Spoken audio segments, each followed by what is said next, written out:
Welcome back to my little creative corner of the internet.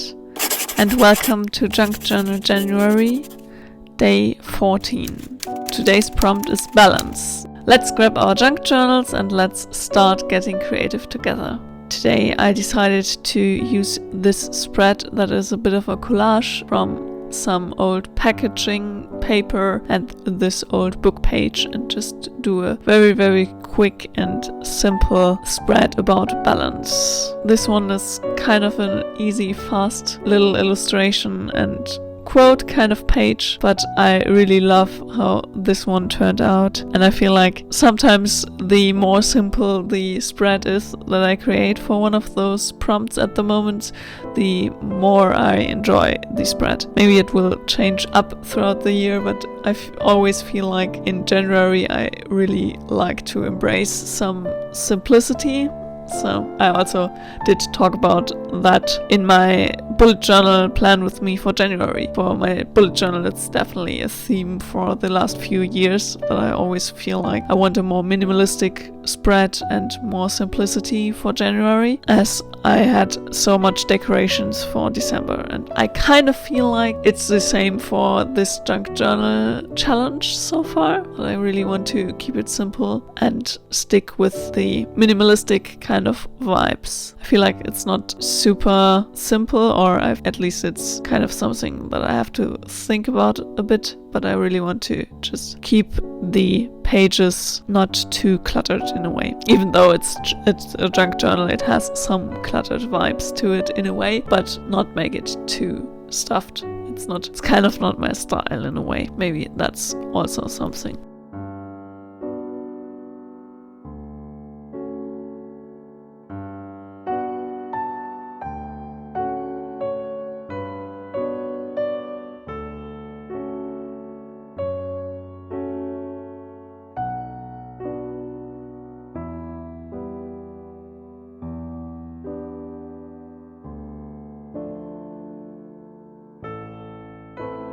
So I decided to just take the part of an old book page that hasn't any written text on it, just the title of the book page, and use it as my kind of yellowed page background where I would write down this quote, "Life is about balance," and then I cut it up here to add it to our spread for today. I hope you are having fun with your junk journals and your journaling in general, and yeah, you're having just a very lovely day.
I hope you enjoyed today's video. If you did, a thumbs up would make me really happy. And if you want to join me on this creative adventures and many more creative fun and adventures coming very soon, hit the subscribe button down below. And until then, happy creating!